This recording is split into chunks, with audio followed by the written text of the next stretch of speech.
Hi, I'm Richard Karn, and you may have seen me on TV talking about the world's #1 expandable garden hose. Well, the brand new Pocket Hose Copperhead with Pocket Pivot is here, and it's a total game changer. Old-fashioned hoses get kinks and creases at the spigot, but the Copperhead's Pocket Pivot swivels 360 degrees for full water flow and freedom to water with ease all around your home. When you're all done, this rust-proof anti-burst hose shrinks back down to pocket size for effortless handling and tidy storage. Plus, your super light and ultra-durable Pocket Hose Copperhead is backed with a 10-year warranty. What could be better than that? I'll tell you what, an exciting radio-exclusive offer just for you. For a limited time, you can get a free Pocket Pivot and their 10-pattern sprayer with the purchase of any size Copperhead hose. Just text WATER to 64,000. That's WATER to 64,000 for your 2 free gifts with purchase. WATER to 64,000. By texting 64,000, you agree to receive recurring automated marketing messages from Pocket Hose. Message and data rates may apply. No purchase required. Terms apply. Available at pockethose.com/terms.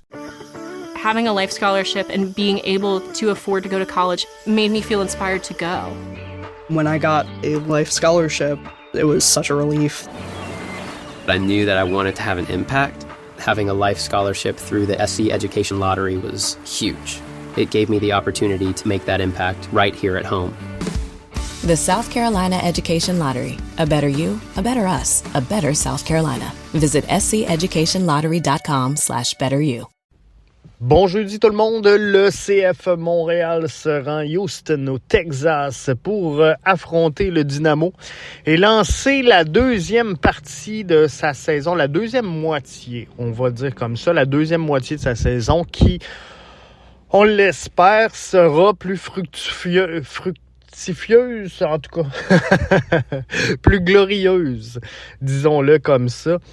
Je mâche mes mots ce matin, donc plus glorieuse et plus couronnée de succès.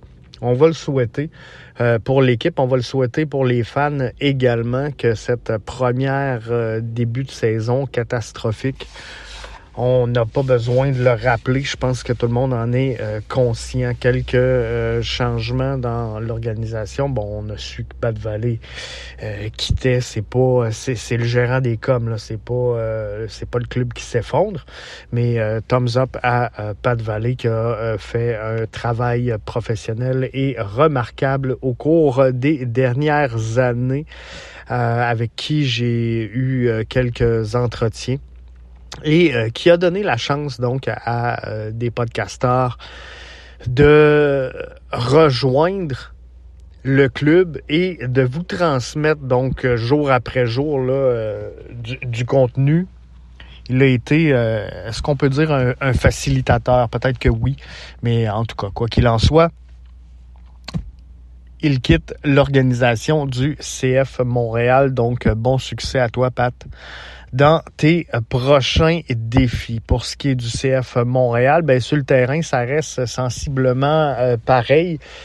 Ce qu'on a vu, c'est ce qui va se poursuivre. Maintenant, bon, il y a quelques rumeurs de départ. Alvarez, on parle de Nathan Saliba également, qui pourrait retourner dans le giron de Olivier Renard. Donc, faudra voir tout ça. Faudra évaluer comme il faut là, quel choix veut faire cette organisation-là pour l'avenir.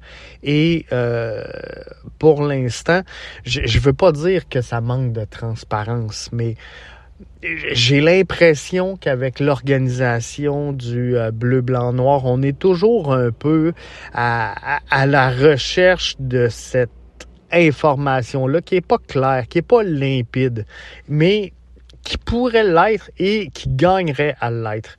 Donc, c'est quoi le plan pour cette formation-là? Je pourrais vous dire un peu vide de sens que le but est de toujours améliorer la formation et qu'on regarde à chaque poste. Comprenez-vous que ça veut tout dire et ça veut du même coup absolument rien dire. Donc, c'est quoi le plan précis?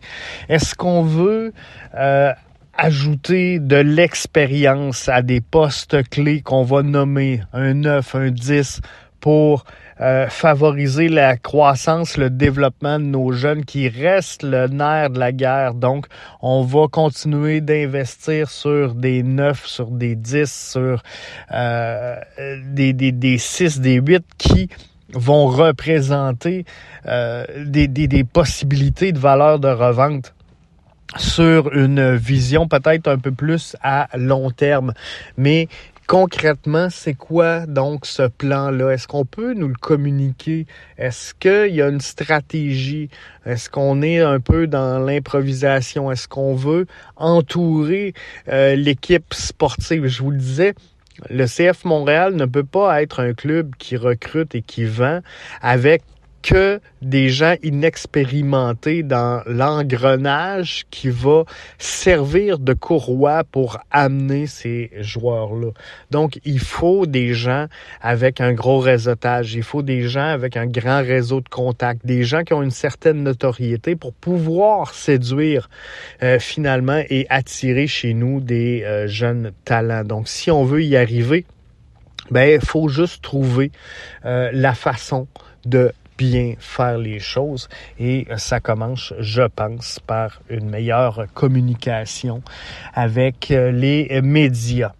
C'est mon point de vue. Donc, le CF Montréal qui reprend l'action ce week-end. On va vous faire une courte mise en bouche demain, vendredi, pour lancer ce match-là.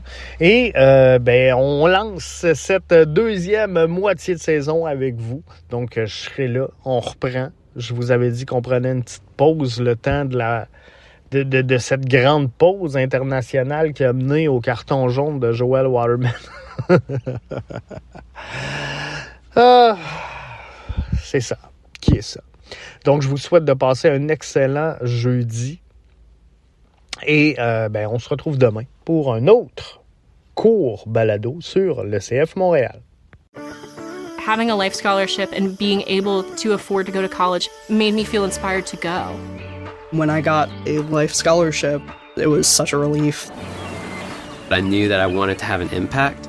Having a life scholarship through the SC Education Lottery was huge. It gave me the opportunity to make that impact right here at home.